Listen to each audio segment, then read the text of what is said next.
Le bon samaritain de l'euro-million, ce gagnant qui va reverser une grande partie de ses gains à des associations caritatives. On en parle avec notre invité, Jean-Claude Boulet. Bonjour. Bonjour. Vous êtes sociologue, sémiologue, spécialiste du jeu, par ailleurs consultant indépendant pour la Française des Jeux. Alors, c'est une attitude plutôt rare. Est-ce que le fait qu'on soit en plus dans une période de crise, ça rend ce don encore plus rare? Bah écoutez, oui. Bon, en général, quand quelqu'un a une manne comme ça, exceptionnelle, hasardeuse, mais qui tombe sur lui, il se dit bon, il faut que je redistribue de toute façon, mais en général, c'est comme dans l'eau, c'est concentrique, plutôt les proches, la famille, les enfants, tout ça. Donc, parce que c'est un peu normal de redistribuer, c'est comme un courant qui nous a illuminés, si vous voulez. Fluide. Voilà, un fluide, et puis ce fluide, on va le propager autour de soi.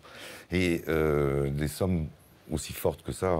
On parle de 50 millions quand même. 50 sur les 72 millions qu'il a gagnés, c'est énorme. C'est vraiment énorme. C'est-à-dire que vraiment, moi je pense qu'on peut prendre une métaphore un petit peu théologique, si vous voulez. C'est comme une élection un peu divine. On ne sait pas qui exactement, mais le hasard nous a regardés. C'était moi, tout d'un coup. Et puis on se dit, bon ben ça, il faut que je le répande aux autres. C'est ça, il n'a pas d'enfant, il est âgé d'une cinquantaine d'années. A priori, voilà, pas de personne à qui léguer cette somme. Et il veut rester anonyme. Ça fait un peu Prince moderne. Hein. C'est un peu le Prince moderne. C'est ça, oui, effectivement. C'est beau. Alors, on peut dire que déjà, il est premièrement héroïque dans la mesure où c'est tombé sur lui, pas sur quelqu'un d'autre. C'est une espèce de choix de la divinité. Et il devient un double héros dans la mesure où, en plus, il va redistribuer tout ça. En général, on le fait pour des choses dont on a été sensibilisé. Hein. Ça peut être la maladie, ça peut être la famine. Alors là, on n'a pas de précision. La seule volonté qui leur est exprimée, cette personne qui est anonyme, hein, qu'on ne connaît pas évidemment, c'est de suivre avec attention la destination des fonds. Voilà. Ça veut dire qu'il y a peut-être une vraie vision sociale, humanitaire, quelque chose qui est derrière, qui était peut-être là avant en fait. Et alors en fait, il devient peut-être doublement légitime, quoi. Il y a d'une part la légitimité de l'élection, si vous voulez, et d'une part le fait qu'il veuille suivre. Ça fait encore une double légitimité parce que du coup, il devient presque comme un patron, mais en catimini, vous voyez, qui surveille pour pas que ça parte justement dans un gaspillage éventuel. Est-ce que ça découle pas aussi de la peur? La peur, 72 millions, c'est inconcevable finalement, c'est trop énorme. Alors quand une somme comme ça vous tombe dessus, enfin ça nous est peut-être pas arrivé à nous trois, mais enfin moi non.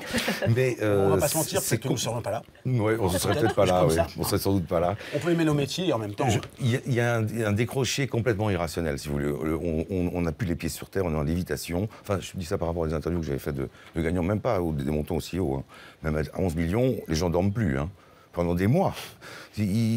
Tout d'un coup, on est seul au monde, ou en couple si vous voulez, mais on est seul, et ça n'a plus aucun rapport avec la vie qu'on menait avant. L'autre, on ne le verra plus jamais autrement. Et comme il faut se reconstruire. Donner, c'est aussi une façon de se débarrasser quelque part d'une sorte de ce poids qu'on peut d'ailleurs trouver complètement légitime. C'est un poids, exactement. Il y a même des cellules psychologiques, vous savez. Non, parce que c'est vraiment, ça fait peut-être péter une famille, tous les voisins ne vous voient plus, vos amis, ça modifie tous les rapports.